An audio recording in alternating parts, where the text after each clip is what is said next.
గవర్నమెంటే 2,00,000 సాయం చేసి మొత్తం ఫర్నిచరు, కంప్యూటర్సు అన్నీ వాళ్ళే ఇచ్చేసి, ట్రైనింగ్ ఇచ్చేసి, సెంటర్ పెట్టేసి, నెలకింత ఆదాయం ఖచ్చితంగా వస్తోంది అని హామీ ఇస్తే ఎవరమైనా వదులుకుంటామా? మహిళల కోసం ప్రత్యేకంగా, ముఖ్యంగా అర్బన్ ఏరియాలో ఉన్న మహిళలకి స్టార్ట్ చేసేస్తున్నారు. రేపు మహిళా దినోత్సవం వస్తుంది కదండి, జూన్ 8కి ఇది స్టార్ట్ చేద్దాం అనుకుంటున్నారు. ఇది స్టార్ట్ అయిపోతుందండి. డిజి లక్ష్మి అంటున్నారు. కామన్ సర్వీస్ సెంటర్స్ అని మీకు తెలుసు, అడపా అక్కడెక్కడ కనపడుతూ ఉంటాయి. ఆధార్ సర్వీసెస్ దగ్గర నుంచి పాస్పోర్ట్ కొన్ని సర్వీసెసే ఇస్తున్నారు కదా, ఇక్కడ సర్వీసెస్ని ఇంకా పెంచి మొత్తం అన్ని సర్వీసెస్ కూడా ఇందులోకి తీసుకొచ్చి ఇంకా ఈ సెంటర్లను పెంచాలి అని ట్రై చేస్తున్నారండి.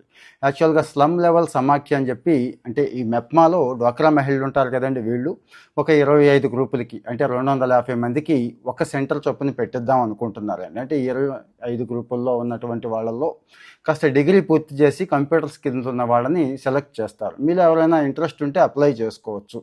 20 నుంచి 40-45 సంవత్సరాల మధ్య ఏజ్ పెట్టారు. అంటే ఈ ఏజ్ ఉన్న వాళ్ళు అప్లై చేసుకోండి అని చెప్తున్నారండి. అంటే మీ చుట్టుపక్కల ఉన్న మహిళలకి, కుటుంబాలకి గవర్నమెంట్ సర్వీసెస్ అన్నీనండి. ఇక అవి ఇవి లేదు, వ్యవసాయం దగ్గర నుంచి ఇక ఆ స్కీము ఈ స్కీమ్ అని లేదు. అన్ని స్కీములకి ఇప్పుడు ఆన్లైన్లో అప్లై చేసుకోవాలి, ఆన్లైన్లోనే తీసుకోవాలి, డబ్బులు కూడా ఆన్లైన్లోనే తీసుకోవాలి. ఇవన్నీ ఉన్నాయి కదా. ఇవన్నీ చేయటం కోసం ఈ డిజి లక్ష్మిలు ఈ కామన్ సర్వీస్ సెంటర్స్ ద్వారా సర్వీస్ చేస్తారు అన్నట్టు.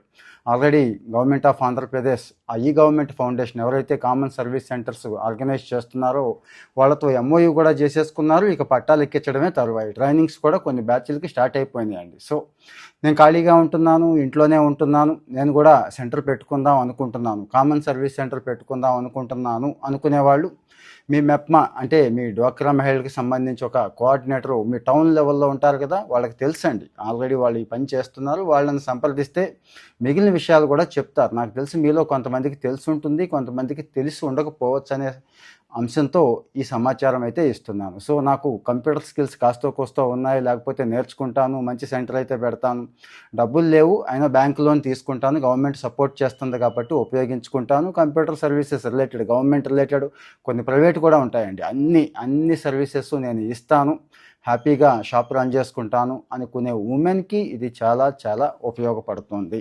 సో ఇలాంటి అవకాశం ఎప్పుడైనా కానీ వస్తుందండి. ఒకప్పుడు మీ సేవా సర్వీస్ సెంటర్లు వచ్చినాయి, గుర్తుంది కదా, అలాంటిదే అనుకోండి ఇది కూడా. ఒకసారి వచ్చిన తర్వాత ఇక అక్కడ మీ తెలివితేటలను బట్టి మీరు స్థిరపడిపోవచ్చు. ఇది ఒకటే కాదు కదా, ఇక జిరాక్స్ దగ్గర నుంచి ఇంకా చాలా ఉంటాయి. ఎంత స్మార్ట్ ఫోన్ వచ్చినా, జనం ఎంతమంది చదువుకున్నా కానీ ఇంకా చాలా చోట్ల వెనకబడే ఉంటున్నారు, చాలా విషయాలు తెలియట్లేదు వీళ్ళకి. సో మరి ఈ కామన్ సర్వీస్ సెంటర్ని మీరు పెట్టుకుంటాను అనుకునే వాళ్ళు ఇంకా డీటెయిల్స్ మిగిలినవి ఇస్తున్నాను. ఇంకా డౌట్స్ ఉంటే కామెంట్లో చెప్పండి, ఫాలో అవుతూ ఉండండి, షేర్ చేయండి. Thank you.